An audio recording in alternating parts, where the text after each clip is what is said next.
મહત્વના સમાચાર સામે આવી રહ્યા છે। જે રીતે સમગ્ર ગુજરાતમાં સ્વાઇન ફ્લૂના કેસ વધી રહ્યા છે। ભાવનગરમાં એક દર્દીનું સ્વાઇન ફ્લૂના કારણે મોત નીપજ્યું છે। અમદાવાદમાં પણ સારવાર દરમિયાન આ વ્યક્તિનું મોત નીપજ્યું છે। ભાવનગરમાં 5 કેસ નોંધાયા છે। કુલ 2ના મોત થયા છે। તો આ સાથે જ સમગ્ર ગુજરાતમાં સુરત, ભાવનગર, ગાંધીનગર જેવા અનેક જિલ્લાઓમાં સ્વાઇન ફ્લૂએ ભરડો કર્યો છે। ત્યારે ભાવનગરમાં કુલ 5 કેસ સક્રિય નોંધાયા છે। ત્યારે 5માંથી 2 વ્યક્તિઓનું મોત નીપજ્યું છે, જ્યારે સુરતમાં પણ અન્ય એક વ્યક્તિનું મોત નીપજ્યું છે સ્વાઇન ફ્લૂના કારણે। તો સ્વાઇન ફ્લૂ સમગ્ર ગુજરાતમાં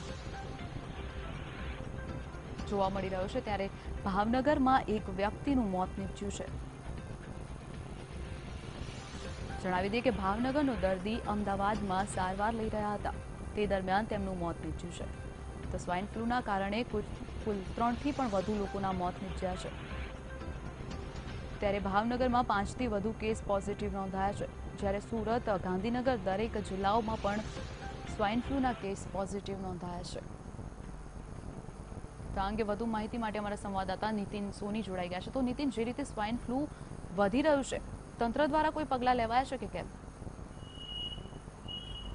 ભાવનગરની ખાસ કરીને વાત કરી દઉં તો જે પ્રકારે છેલ્લા 15 દિવસમાં કેર થયો છે, ટોટલ 5 જેટલા પોઝિટિવ કેસ અહીં સ્વાઇન ફ્લૂના નોંધાયા હતા।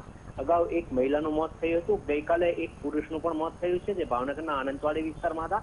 તેઓ પેલા નિવૃત્ત પીએસઆઈ હતા અને બાદમાં તેઓ એક એડવોકેટની પણ કામ કરતા હતા અને તેમનું ગઈકાલે અમદાવાદની એક ખાનગી હોસ્પિટલમાં સ્વાઇન ફ્લૂના કારણે મોત થયું છે। જી બિલકુલ। તો આ ઉપરાંત તંત્ર દ્વારા કોઈ પગલાં લેવા છે સાવચેતીના કે કેમ?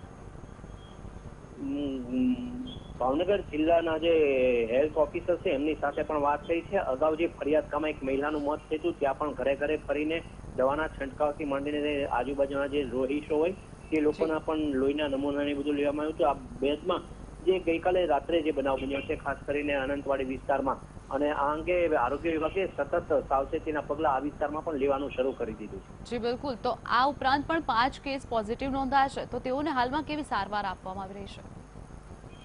5 જે કેસ નોંધાયા હતા એમાંથી 2ના મોત થયા છે, જ્યારે અન્ય 2 જે છે એ ખાનગી હોસ્પિટલમાં ભાવનગરમાં સારવાર લયા છે। તેમની તબિયત ગઈકાલે રાત્રે જાણવા મળી છે, હાલ સુધારા ઉપર છે। આ ઉપરાંત એક દર્દી છે, એમને પણ એક બીજી અન્ય હોસ્પિટલમાં ખસેડવામાં આવ્યા છે। આમ જોવા જઈએ તો કુલ 5માંથી 3 વ્યક્તિઓની હાલ તબિયત સુધારા ઉપર છે અને 2ના મોત નીપજ્યા છે। જી બિલકુલ નીતિન, સમગ્ર માહિતી બદલ આભાર।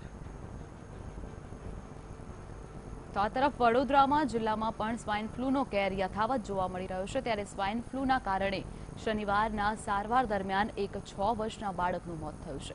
મહત્વનું છે કે વડોદરા શહેરમાં અત્યાર સુધીમાં સ્વાઇન ફ્લૂના કારણે 21 કેસ પોઝિટિવ નોંધાઈ ચૂક્યા છે, જેમાં 13 મહિલા અને 8 પુરુષનો સમાવેશ થાય છે, જેના કેસ પોઝિટિવ નોંધાવ્યા છે।